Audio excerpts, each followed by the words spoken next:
Hi everybody, Jens Johansson here again from J2 Building Consultants, experts in providing solutions to building owners on how to maintain and repair their buildings. From the smallest to the tallest, we've spent the last 25 years understanding construction.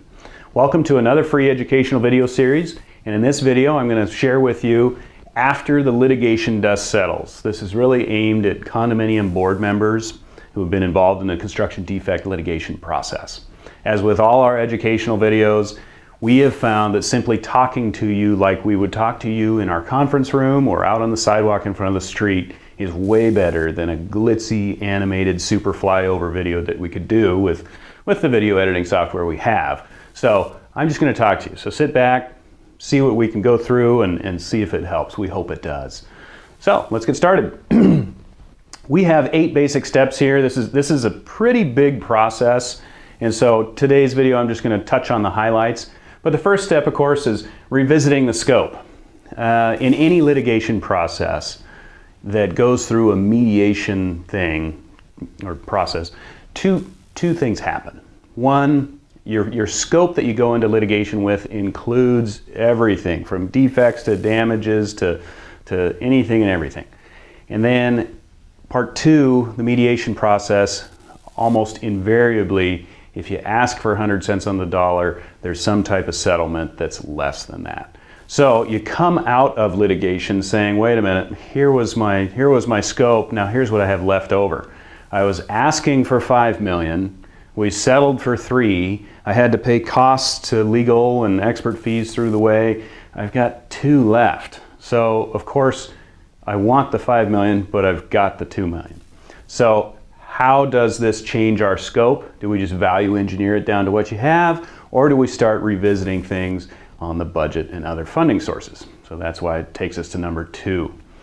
So budgets are made up of a multitude of things. One, it can be your litigation lawsuit settlement funds. 2, maybe you have some reserve funds set aside because you've been watching your reserve study, you've been setting aside funds, right? You have some savings, and so let's look at our capital account. Maybe we have some money to help contribute to that. Let's look at maybe we can go get a bank loan. There's banks that specialize in condominium lending, and we start like any budget. We start making it up of a little bit of this, a little bit of this, a little bit of this, and a little bit of this, and we put it together. And then if we have to go back to the association and ask for a special assessment, we can do that too. So that helps us get to our budget. How much is our budget? Then the third piece is design package. Here's where it says, you know what, this is what we were complaining about in the litigation. We have problems, leaky windows and bad siding, but since we're going to be pulling out all the windows and siding in this process, doesn't it make sense to take a look at the deck membranes as well? Those weren't leaking, so we weren't complaining about it, but it's kind of like putting a flat tire back on a new car. And so since we're going to all this work, now's the time to really do that extra piece. So revisiting what you're going to be doing. And these 3 are all kind of related. Here's the scope, that now what we want, here's the money that we have to do it, and here's a few extra things we're going to put into it because it just makes sense. It's the right time to do those things. So then you go on to the contractor selection. Oftentimes your bylaws require multiple bids on projects over a certain amount of size. Another way to do it is negotiate with a contractor that you trust. Another way to do it is a design build option. As one of our clients, and I like the phrase, he said, I want one throat to choke. I don't want the designer and the contractor pointing at each other. We want one stop shop. So there's several different ways you can pick a contractor. Then after we've got the contractor, we want to define our roles and our communication flow. What does your project team consist of? Does it have an architect? Does it have an engineer? Does it have a quality control inspector? Does it have an owner's rep? Does it have a construction manager? Maybe the project's small, so just one person wears several hats and they do all that. Or maybe it's a huge project and it's just, you need a bench of players to be able to accomplish these.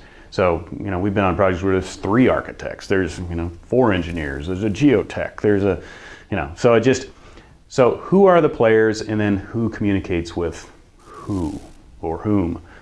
We'll figure that out later. But another important player is your community manager. They're likely paying the checks. They're coordinating with communication flow with the board and the residents. Who communicates through who? What is your communication flow program? Who approves what? We want to keep things moving. We want to keep it fast. So fast and efficient. So define those roles and make sure you follow them. And then get going. Commence and oversee the work. So the work gets started. We're overseeing the work. We're making sure it's done correctly. We're making sure that the budget is staying on course. We're making sure that the questions get answered along the way. And one of these important pieces that jumps back to budget. So the project is ongoing and we're doing select pieces of siding, windows, deck maybe, on an existing building. And so the building itself happens to need some maintenance. It needs a roof that needs to be done. So does that roof maintenance come out of the construction budget? Don't do that. It's our recommendation. Set up a special account for the construction repairs that you can take those multitude of sources of budget and put them in there, and then you can take just the construction account, pay applications to the contractor out of that account, and that's a real easy way to keep track of it. It's our recommendation that you don't blend it with your general funds and mix funds into one pot. So anyway, out to close out. Closeout's a term for it's wrapping up at the end of the job. Make sure you get these lien releases. Make sure all the subcontractors are paid. Make sure the warranties are in place. Just make sure that everything gets buttoned up and done the way it's supposed to be. As a part of all our projects, we give a DVD or now it's a thumb drive or a Dropbox link of all the photos we've ever taken, so that everybody has as-built plans, has the warranties, the photos, the understanding of what happened. This then helps your residents when they're selling prospectively later down the line. They can say, yeah, we did have a construction defect problem and we did fix it. Here's all the documents for your review. So disclosure, it helps with all those pieces. And then after the work, make sure that whatever your warranty period is, if it's a 1-year warranty, we'll come back in at 11 months and just walk around and say, hey, your sealant's failing, or there's a little bit of issue over here. Let's get it fixed under warranty while we still can. Resetting your reserves. I talk about reserve studies in another video, but now that you've redone your siding, you can go back to your reserve study and say, hey, wait a minute, we don't need siding repaired in 5 years. We get to reset that clock, so this siding is now good for another 20 years. So that changes your assessment amount, and that changes your reserve amount. And those are all the key items.